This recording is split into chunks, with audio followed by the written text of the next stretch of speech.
മരണത്തിന് ശേഷമെന്ത്? ഈ ചോദ്യത്തിനു മുന്നിൽ മനുഷ്യനെന്നും നിസ്സഹായനാണ്.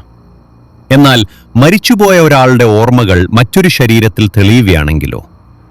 വെറുമൊരു കെട്ടുകഥയല്ല. ലോകമെമ്പാടുമുള്ള ശാസ്ത്രജ്ഞരെയും ചിന്തകരെയും അത്ഭുതപ്പെടുത്തിയ, ചരിത്രത്തിൽ രേഖപ്പെടുത്തപ്പെട്ട ഒരു സത്യകഥയുണ്ട്.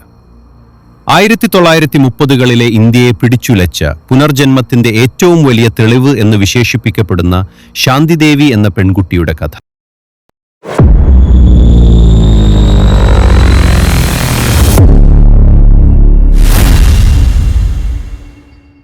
ആയിരത്തി 1926 ഡൽഹിയിൽ ജനിച്ച ശാന്തിദേവി 4 വയസ്സായപ്പോൾ മുതൽ വീട്ടുകാരോട് വിചിത്രമായ കാര്യങ്ങൾ പറയാൻ തുടങ്ങി. എന്റെ യഥാർത്ഥ വീട് ഇവിടെയല്ല, മധുരയിലാണ്. എന്റെ ഭർത്താവ് അവിടെയുണ്ട്, അദ്ദേഹത്തിന് വലിയൊരു കടയുണ്ട്. ഇതൊരു കുഞ്ഞിന്റെ കളിവാക്കായി ആദ്യം വീട്ടുകാർ കരുതി. എന്നാൽ ശാന്തിദേവി പറഞ്ഞ വിവരങ്ങൾ കേട്ടപ്പോൾ വീട്ടുകാർ ശരിക്കും ഞെട്ടി. തന്റെ പേര് ലുഗ്ദി ദേവി എന്നാണെന്നും 1925 ഒരു കുഞ്ഞിന് ജന്മം നൽകിയ ശേഷം താൻ മരിച്ചുപോയെന്നും അവൾ പറഞ്ഞപ്പോൾ അതൊരു കൊച്ചു പെൺകുട്ടിയുടെ സങ്കല്പമായിരുന്നില്ല. 6 വയസ്സായപ്പോൾ അവൾ വിചിത്രമായ ഒരു തീരുമാനമെടുത്തു. സ്കൂളിൽ നിന്ന് ആർക്കും പറയാതെ വീട്ടിലേക്ക് എന്ന് പറഞ്ഞ് അവൾ ഒളിച്ചോടാൻ ശ്രമിച്ചു. ഈ സംഭവം അധ്യാപകരിൽ വലിയ സംശയമുണ്ടാക്കി. ഇതൊരു ചെറിയ കാര്യമല്ലെന്ന് മനസ്സിലാക്കിയ അധ്യാപകരും വീട്ടുകാരും ചേർന്ന് ശാന്തിദേവി പറഞ്ഞ വിവരങ്ങൾ വെച്ച് മധുരയിൽ അന്വേഷണം നടത്തി. അത്ഭുതമെന്ന് പറയട്ടെ, ശാന്തിദേവി പറഞ്ഞ അതേ പേരിൽ ലുഗ്ദി ദേവി എന്നൊരു സ്ത്രീ മധുരയിൽ ജീവിച്ചിരുന്നു. ലുഗ്ദിയുടെ ഭർത്താവിന്റെ പേരും കടയുടെ വിവരങ്ങളും ശാന്തിദേവി പറഞ്ഞതിനോട് 100% ചേർന്നു നിന്നു. ഒടുവിൽ ലുഗ്ദിയുടെ ഭർത്താവ് കേദാർനാഥ് ഡൽഹിയിലെത്തി. തന്നെക്കാൾ ചെറിയ ഒരു പെൺകുട്ടിയെ കണ്ടപ്പോൾ അദ്ദേഹം അമ്പരന്നുപോയി. പക്ഷേ ശാന്തിദേവി അദ്ദേഹത്തെ കണ്ട ഉടൻ തന്നെ തിരിച്ചറിഞ്ഞു. ഭർത്താവിനെ കണ്ട ഉടനെ ശാന്തിദേവി വലിയൊരു ആവേശത്തിലായി. അവൾ ഓടിച്ചെന്ന് തന്റെ അമ്മയോട് പറഞ്ഞു, ഇദ്ദേഹം എന്റെ ഭർത്താവാണ്.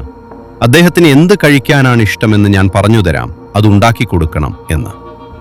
ലുഗ്ദി ദേവിക്ക് മാത്രം അറിയാമായിരുന്ന ഭർത്താവിന് ഏറ്റവും ഇഷ്ടപ്പെട്ട വിഭവങ്ങൾ അവൾ കൃത്യമായി വിവരിച്ചു കൊടുത്തു. അന്ന് വീട്ടിലുണ്ടായിരുന്നവർ പോലും ഈ വിവരങ്ങൾ അറിഞ്ഞിരുന്നില്ല. ഇതെങ്ങനെ ഒരു കുട്ടിക്ക് സാധ്യമാകും? തുടർന്ന് മാതാപിതാക്കളോടും ഒരു കമ്മീഷനോടുമൊപ്പം ശാന്തിദേവി മധുരയിലേക്ക് യാത്ര തിരിച്ചു. തീവണ്ടി ഇറങ്ങിയ നിമിഷം മുതൽ അവളെല്ലാം കൃത്യമായി തിരിച്ചറിയാൻ തുടങ്ങി. താൻ ലുഗ്ദി ദേവി ആയിരുന്നപ്പോൾ ഉപയോഗിച്ചിരുന്ന വീട്ടിലേക്കുള്ള വഴി, തനിക്കറിയാമായിരുന്ന ആളുകൾ, ഭാഷാശൈലി എല്ലാം ഒരൊറ്റ നിമിഷം കൊണ്ട് അവൾക്ക് ഓർമ്മ വന്നു.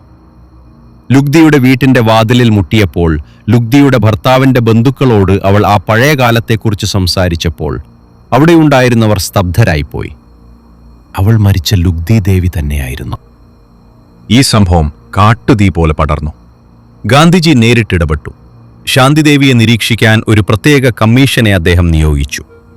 ഏതെങ്കിലും തരത്തിലുള്ള തട്ടിപ്പാണോ ഇതെന്നായിരുന്നു അന്വേഷണം. എന്നാൽ മാസങ്ങൾ നീണ്ട പരിശോധനകൾക്ക് ശേഷം കമ്മീഷൻ ആ റിപ്പോർട്ട് നൽകി.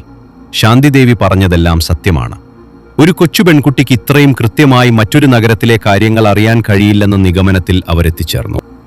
പിന്നീട് ശാന്തിദേവി സാധാരണക്കാരിയായ ഒരു ജീവിതം നയിച്ചു. വിവാഹം കഴിച്ചില്ല. പലർക്കും ഒരു വലിയ അത്ഭുതമായി അവൾ മാറി. ശാസ്ത്രം ഇന്നും ഉത്തരം തിരയുന്ന ചോദ്യമാണ് പുനർജന്മം.